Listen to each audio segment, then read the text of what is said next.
In this tutorial, we'll be taking a look at data gates.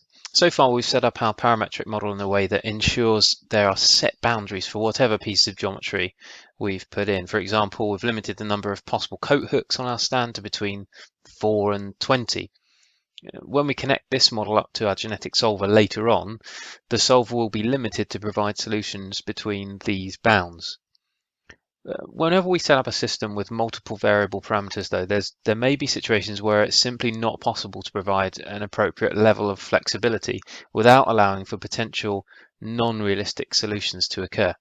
For example, if we allow our stand top hoop diameter to reduce to its minimum while maintaining the maximum number of coat hooks, our genetic solver will converge on what it thinks is optimal, all the coats occupying the same space in the middle, which is not physically realistic. To make sure this doesn't happen, we need to put gates in place, governed by additional rules, and they will cut off the feed of information to the solver. So when the solver tries to produce this, number of hooks maximum, diameter of hoop minimum, we just want to stop the flow of information to the solver so it won't be registered as a real solution. So let's put in some gates now. First thing we want to put in place is the component collision many.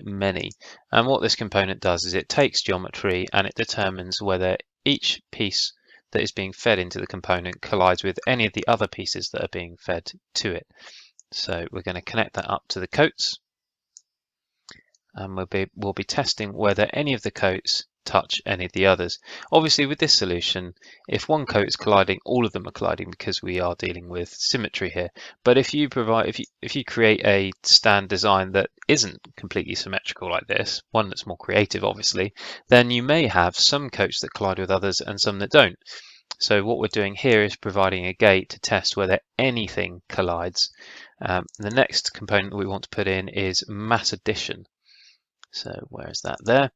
And what it's going to do is take the output from the collision many component, which is a list of true or false statements. And in Grasshopper, true is also represented as a 1, with a value of 1, and false is represented with a value of 0. So we can actually do some maths on this to work out whether or not overall there are any collisions or overall there are none. If the sum of all of these is more than 0, we know that one of them is true. And if the sum of them is less than 0, we know that none of them are. So this is quite a helpful piece of logic. We know that at the moment they're colliding. So all of them are true. The sum should be higher than 0. So let's put in a greater than test, or larger than. There we go, larger than. To all of this information, we've got 20 as the sum, and it is obviously larger than 0. Let's put in a 0 there. We can set the value of an input by right-clicking on it and setting that number if it's not connected. Let me just delete that now. So right-click, we can set that number to 0 if we like.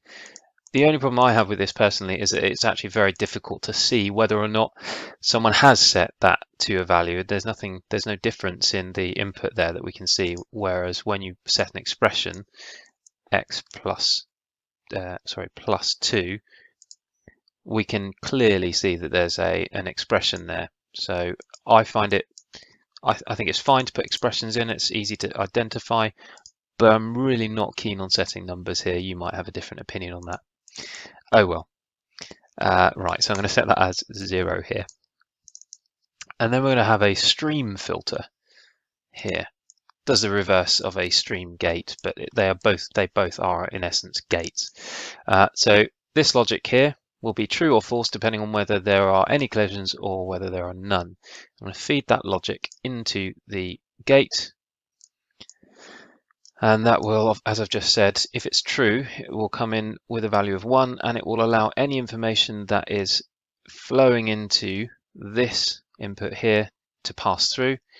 And if this value is 0, it will allow any information that is flowing into input 0 to pass through. So it will choose between the two. It's a handy little gate there.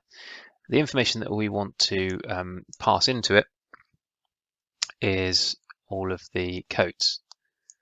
So we won't be allowing any of the coat information to come through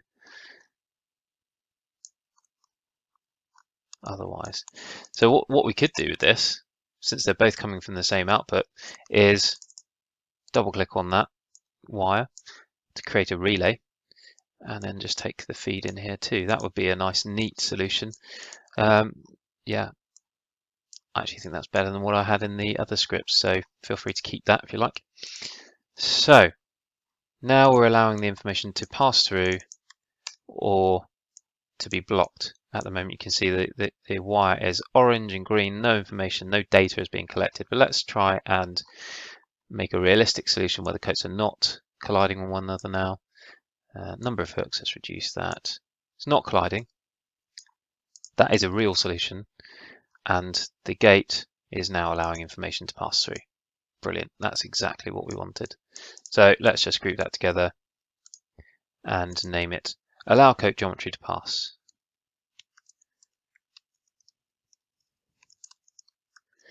If no collisions.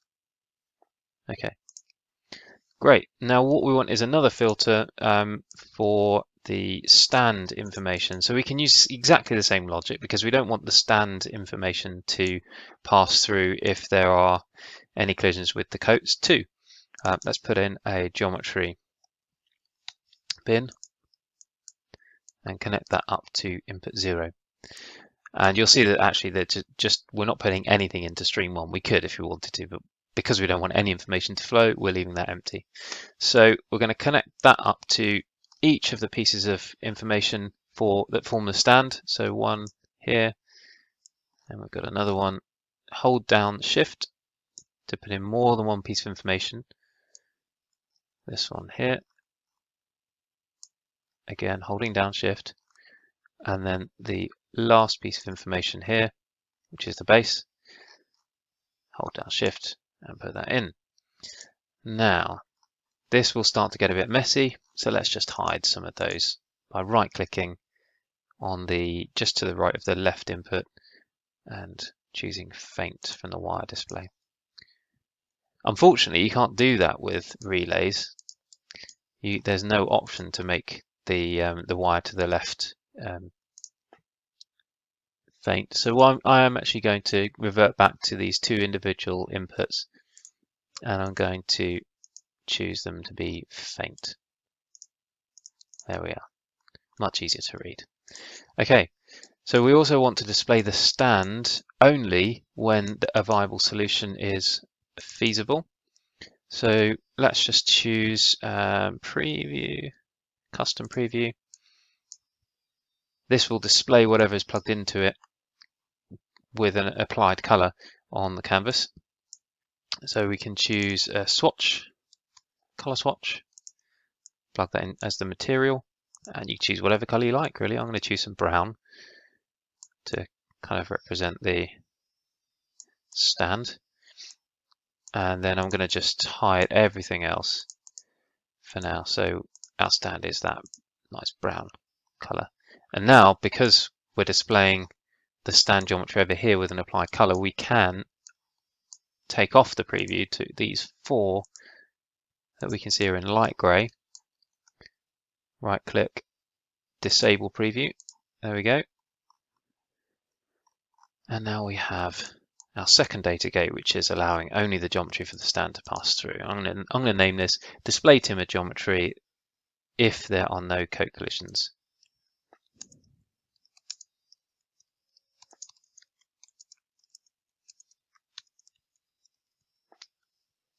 There we are. So there is our data gate 1 and 2. See you in the next video.